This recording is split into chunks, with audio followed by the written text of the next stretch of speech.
You're tuning into an episode of the Audio Signals podcast hosted by Marco Ciappelli.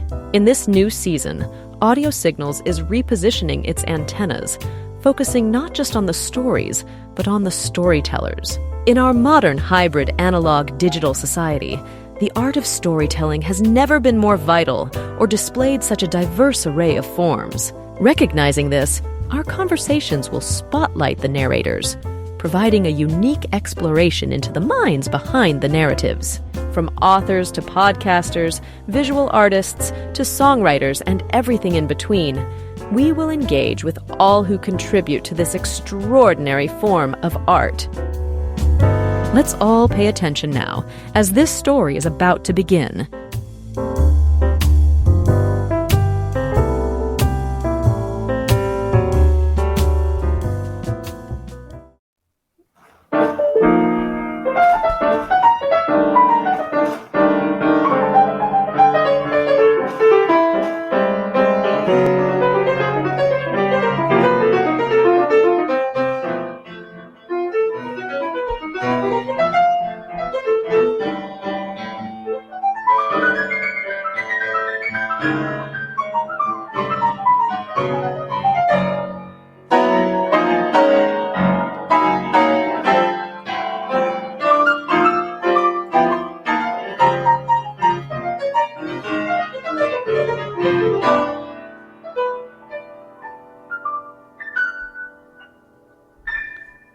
Well done, Rick. Well done. And as people can see, it wasn't me playing. I wish I could play like that.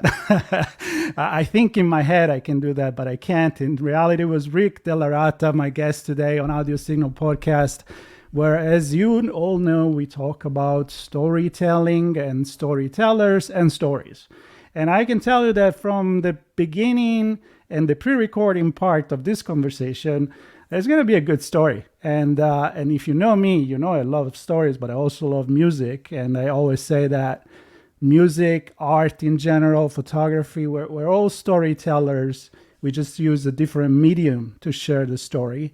And today I'm excited because there is a story about Rick, and there is a story about what Rick does with his music. And there is a story of Jets for Peace. So it's going to be fun. Buckle up. Stay tuned, and you already heard Rick play, so now you're going to hear Rick's voice. Rick, welcome to the show. Thank you so much, Marco. Delighted to be here with you. I'm excited, and I thank you very much for that wonderful intro that you did. And I'm going to start with my usual, at this point, question, which is, who is Rick? And you don't need to go too philosophical on that, but, whatever comes to your mind. Well, hopefully now I'm a person who wants to combine all of the jewels of learning that I have been so fortunate to receive through a life embracing the arts and culture with ideas and techniques for how I can help people live a better life, a more fulfilling life, maybe raise their social conscience, and maybe raise their frequency, as I've been hearing from a lot of healers. Raising your frequency, the arts and culture is great for that. And because of my organization, Jazz for Peace, we have great ideas that have proven to be true, that we've already done as achievements, and ideas now that we feel just as confident could help us in the future. And this is not just an idea of something that you want to happen. Just for Peace has been active for quite a while. I was reading a little bit of the origin story, which unfortunately is connected, if I understand, with an event that we're all aware in New York City, where you are, and how that kind of gave you that spark to say, hey, I know at the time you were already a well-known musician. Why not use it for something else? And so can you start maybe with that story, which I think is very, very moving? Well, I had, by the time 9/11 came, was the start of Jazz for Peace, I had traveled all over the world, performing all over the place. Just in the country where you're from that we were talking about, I've been to Bolzano, which was the city I couldn't even remember. Oh, okay. I just remembered it, Bolzano, wherever that's, Right, wherever that, yes, okay. Yep. Bolzano, which I now just remembered for Marco. I was trying to remember it off camera. Milan, Torino, Bologna, just in Italy. But if you can take all the other countries and multiply them, it's on and on and on it goes with all of these different countries and cities. And I learned what I want everyone to know, and that is people are people, and they all feel music. They love music. They feel it in their soul. As you were telling me off camera, your affiliation with music is so similar to everyone's. It's something that cuts through boundaries, and it really, anything that can divide us, music can break through and reunite us. And it creates a silence where you don't talk. And from that not talking, you're actually communicating in a way that could be profoundly positive. And when you readdress speech after that music, you're actually in a better place than you were before the music was played, if the music is doing its job, of bringing you the common ground that we all share as people, from creativity to artistry, to humanity, and right now at Jazz for Peace, our latest slogan is the final solution is love. Which brings me back to the 60s and the 70s and all the things that at the time musicians were doing. They were not just playing, try to make money. And I'm not want to judge anybody right now, but they realized that when you have that stage, when you have that audience, you can do a lot with it. And I know, back in the days, with the Bob Dylan, talking about for Absolutely. peace or many others. And I think a lot of musicians now, they're doing it, the younger generation, for the environment, for example, or, to bring still the voice and the movement that you are interested in. So I love what you're doing. And when you talk about music being a unifier, that's so true. I mean, look, you go around the world. You sing too. I know you do sing. Yes, I'll be doing that for you later. Yeah. Okay. Thank you. But the music itself, you don't need. It's a universal language. Right? Correct. So you compose and you tell stories through these. And how did it go at the beginning when you went out there and you said, okay, this is what happened. September 11, I want to do something more with my music. Well, not more, but different with my music. And I know you've been playing in front of, the UN and many other places. I'm imagining people who say, yeah, that sounds like a great idea. I mean, was it easy? That's my question. Well, I was fortunate. I mean, it's crazy because I was unfortunate to see the events of 9/11 from less than a quarter of a mile away from the roof of my building on the Lower East Side, where I just happened to be living at that time. And I was tipped off by a photographer who had a job down on Wall Street. And she called me frazzled. And I said, look, let me just walk up on my roof and see what the heck you're talking about. And I walked up and, it was like walking into a movie. So I was unfortunate to see that firsthand, the trauma of experiencing that, etc. But through that came words that just came out of me, and I had nothing to do except write these words down. I'm like, these words came out of me. I'm not trying to write a poem. I'm not trying to do anything, but the words are coming, and I'm just going to write them on a scribble on a piece of paper. So all I had at the end of that day to show for my day of 9/11 was a bunch of words on a piece of paper. I looked at the words and I said, wow, the title of this can easily be called Jazz for Peace. And that's what I called the title of a poem. Now, I've basically been trying to live up to the words of that poem every day since. So everything that's evolved has basically evolved from me waking up and saying, I have another day to live up to those words. I mean, nothing's going to happen to me today if I don't live up. I can live up to these words today, and my electricity will still be running. I'll still have running water. I'll still have, I'll be fed. I'll still be breathing oxygen. So why not try to live up for one more day? And tomorrow, hopefully I'll wake up and say, hey, one more day, of trying to live up to the words of a poem. Now, when you said the United Nations, it's funny because I had played at the United Nations a bunch of times in a private party band. So there was a guy, I still see him once in a while, he's a saxophone player.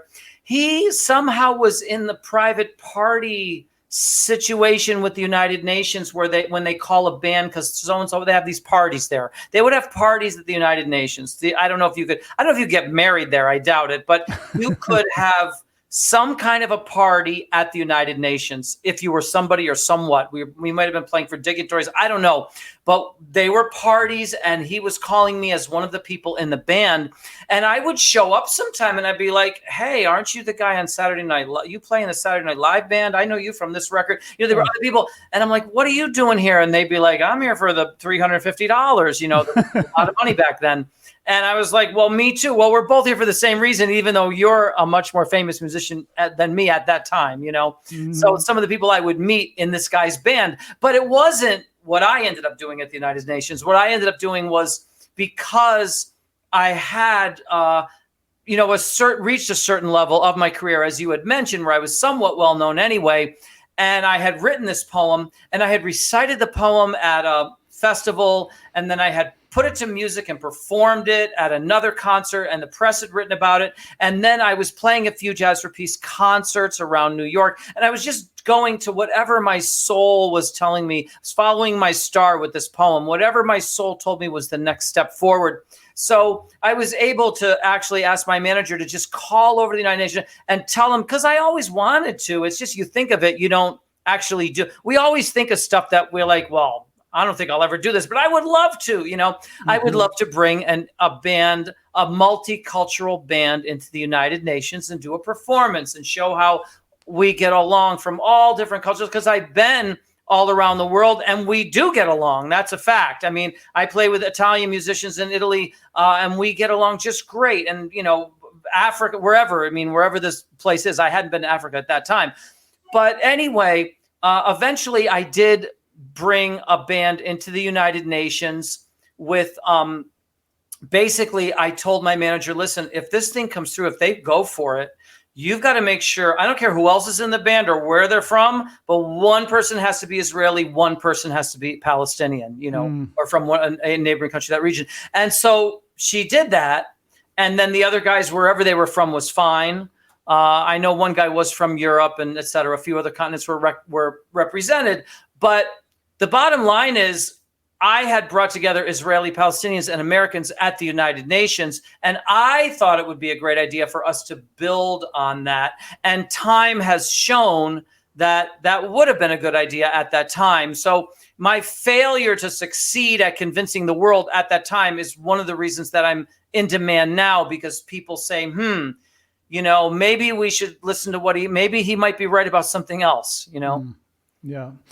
I mean, it's like, I'm sure that people that listen to you during the concert and they hear about Jets for Peace, they're definitely moved. Now, for one man to change the world, it's a big feat. But I think it's one of those situations where one by one, word of mouth, even a podcast like this, and articles on a news, on a magazine, or a newspaper, it's going in the long run to make the difference. And I think that what you decided to do, it wasn't because you had some economic gain in mind, or here's a great idea, it's going to be a hit, right? I mean, you already wrote music before. You just said, I kind of changed perspective. I think that witnessing an event like September 11, it changed perspective. I mean, I was in Naples, Florida at the time. I remember they called me. Funny story, Italian too. I was managing a Vespa store at the time, the Italian motor scooter, a dealer. And they called me across the street in a restaurant, and they said, you're not going to believe it, like what's going on. And I walked in and I said, this looked like a movie. Like you said, you walk into a movie scene and you realize it's not CGI. It changed you. It changed you. And I want to know this. How did it change? Did it change your style of your music? Did it change the way you wrote your lyrics in general? Not just when you do Jets for Peace, but as as a storyteller?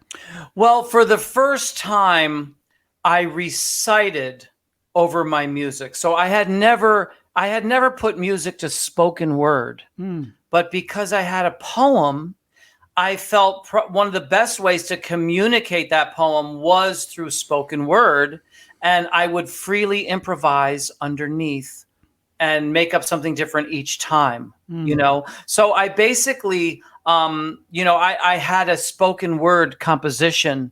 So that was a first. And I also had content. I had a tremendous amount of content from the fact that I was now uniting my music with a passion and a purpose to make our world a better place and demonstrate that and prove that it can be done.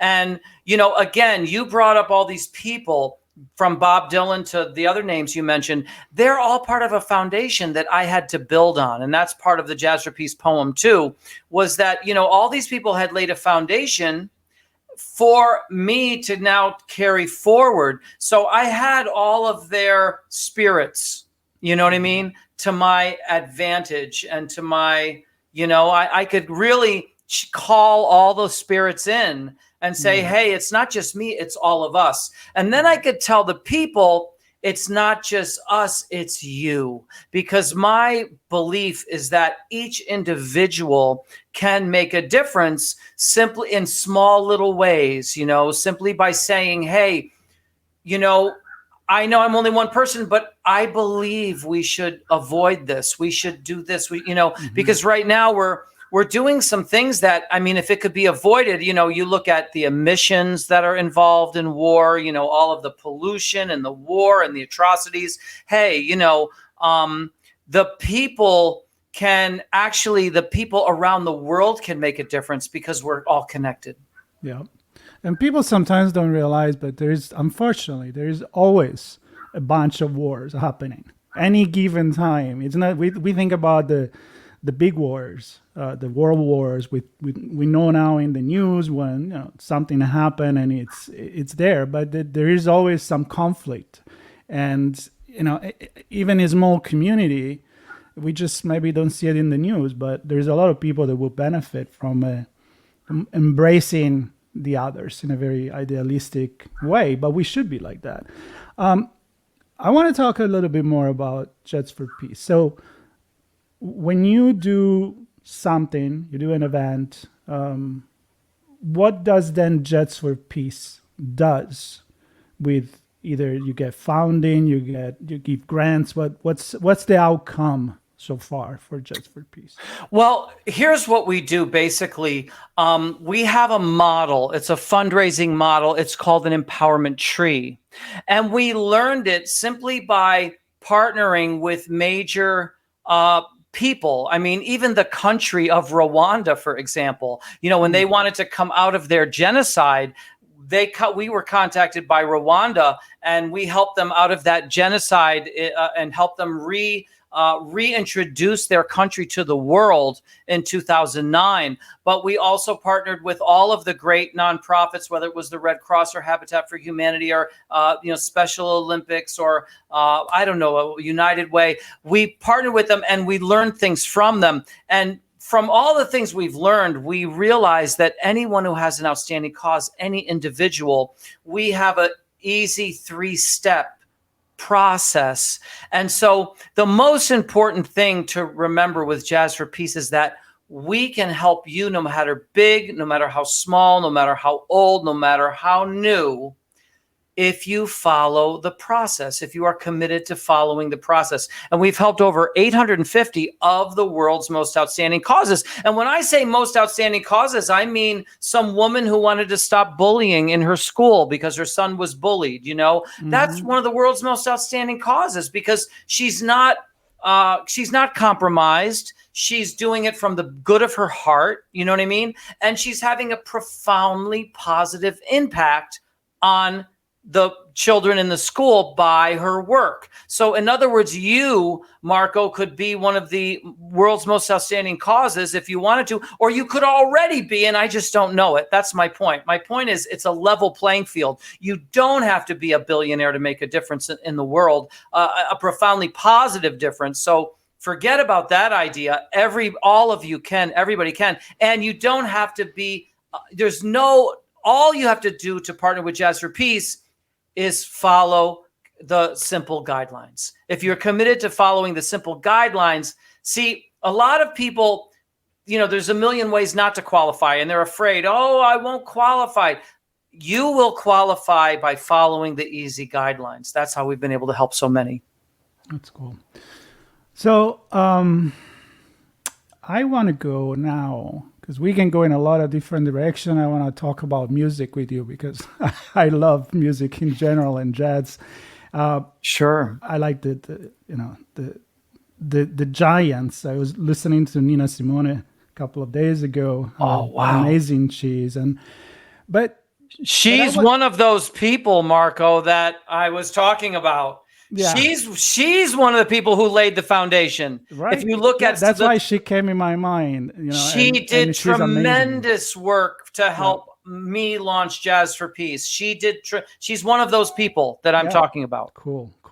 So while I would like to go there, I think it's more important in line with the scope of Audio Signals podcast, which is about storytelling. And of course, you already went there, but tell me about music as a form of storytelling, because many people and most of my guests are writer. You always think, I write a book, I'm a storyteller. But like I said at the beginning, you can tell through painting, through photography.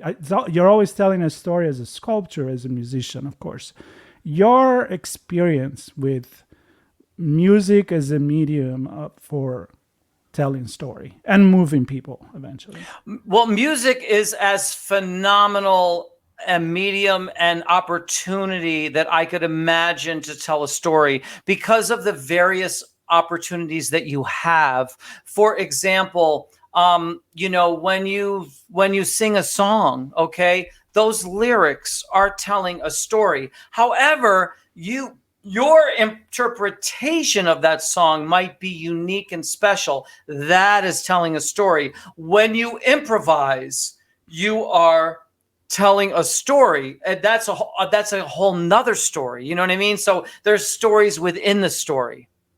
For example, if I was to sing a song, play an improvisation, and then recite my poem, which I might even do for you now that we're talking about it, when we do that, I would literally be telling you 3 stories. Right. So the stories come through music. Let's recap this.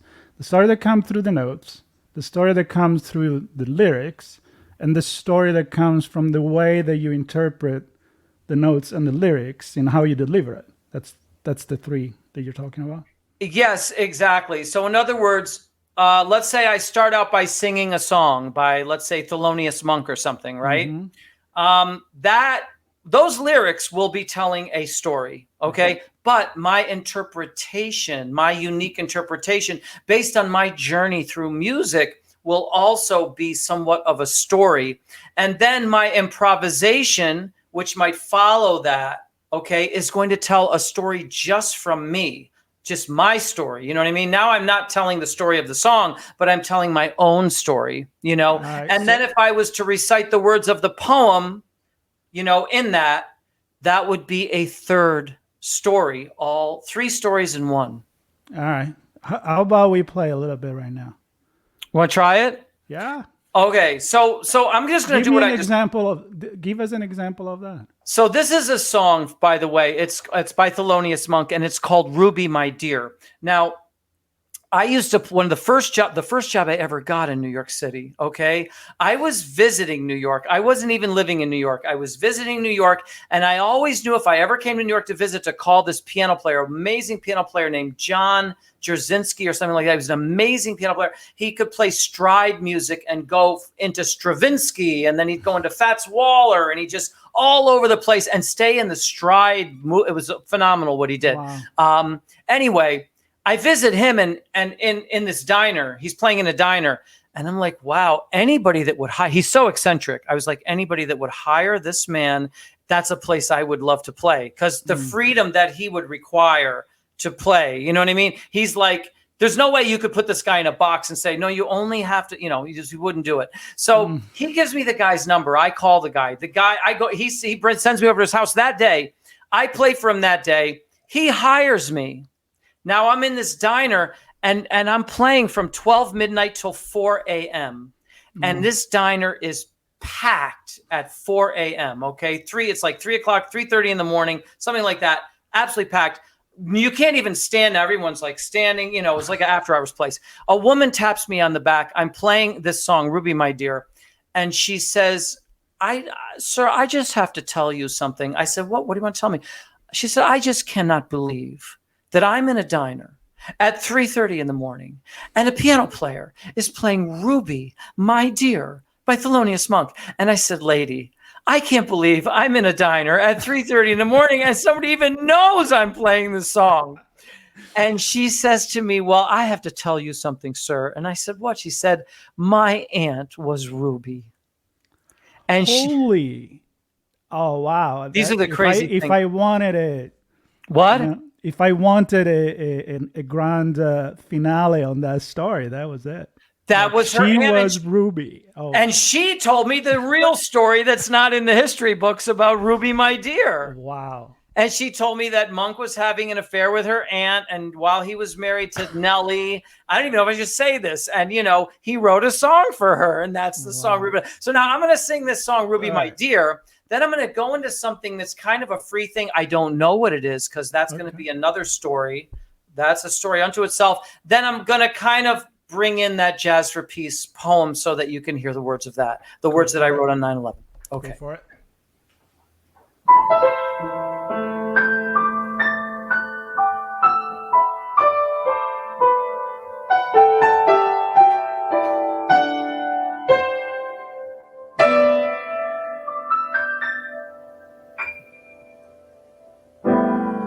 Ruby, my dear,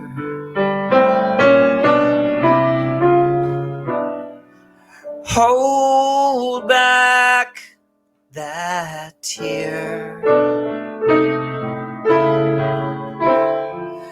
I know he's gone. Your love has flown. You're all alone, and I know you cry.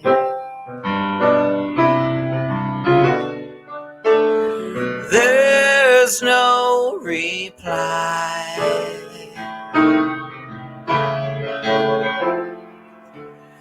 Pain lingers on. It doesn't show, 'cause you say so. One day he came to you and made the music play in his way. Said you'd rather die than say goodbye. But there'll come a day though he's away,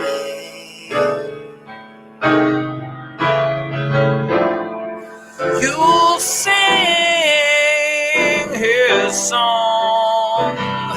You carry on, Ruby, my dear.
I hear jazz for peace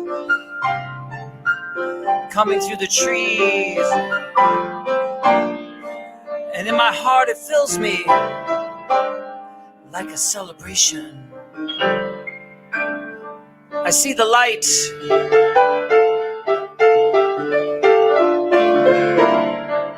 and I want to follow, inspired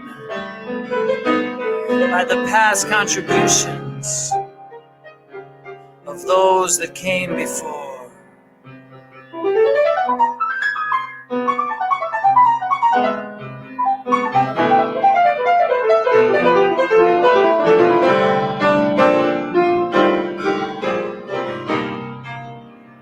Lay the groundwork for us to build on in this universal language that is a gift for all mankind.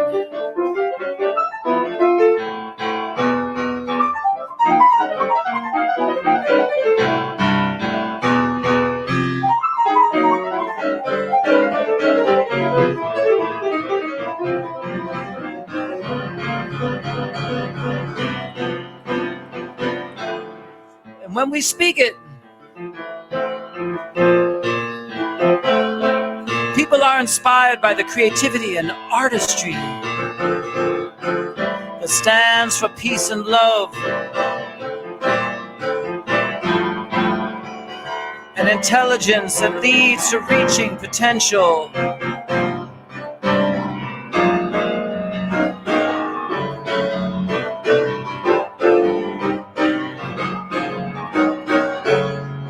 That we have in our souls, so we can raise our total conscience and see that the gift of giving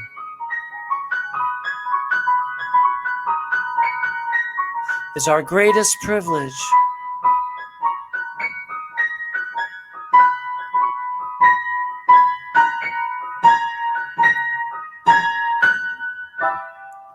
I hear jazz for peace.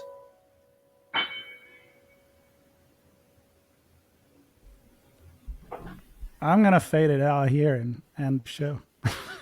Say it again.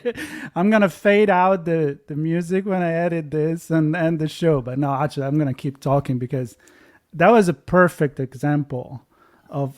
I mean, you introduced it, you did it. I mean, the solo there, you were still on the Thelonious Monk song and Ruby, but you were going some bossa nova, some Latin jazz. I mean, I heard a lot of different things there, but you were still there. And Right. then you went in the improvisation and the old words that you put on it. I mean, it was amazing. I'm honored that you did. This was unique, because if you do it again, right, it's not going to be the same thing. Never. So Never. this Yes. is for audio signal. The only way to hear what I just did is to come to your show. That's it. What a gift! What an amazing gift! And Rick, what a great time I had in sharing this 35 minutes with you. I love your story. I love what you're doing. I hope you will come back again. Maybe we can have some more fun with, maybe we go back in some history of jazz and the things that inspire you and the artists that you love and why. We could do something like that. That would be a great story. That would really be fun. A part 2 where we could just Yeah. go to the next tangent from now we have this foundation. Yeah, that'd be great. We can do as many episodes as we want. I'm sure that we're not going to run out of topics or ideas. That's for sure. That's But for sure. for now, we're going to share these. We just share these with the people that have been listening at this point when we Great. publish this. Everything regarding you, Jets for Peace. I know there is also a book that There is a that you book, wrote. yes. Yeah, I have it. It's on Amazon. I'll put the link to it. There you go, Yeah. with the Statue of Liberty, paving the path for peace through music. The amazing That's it. story of Rick DellaRatta and Jets for Peace. Yeah. I'll have the link for that as well. Perfect. Get in touch with you. And thank you so much. I'm honored that you spent time with me today. It's my pleasure, Marco. Well, because we're still recording, the people will be listening when we already publish it. So we'll talk about this when we stop the recording. Yeah. So with that said, again, I hope everybody enjoyed this show, this episode with Rick DellaRatta, and stay tuned for many more stories, storytelling, and storytellers on Audio Signal Podcast. Thank you very much, everybody. Peace. Jets for Peace, actually, in this case.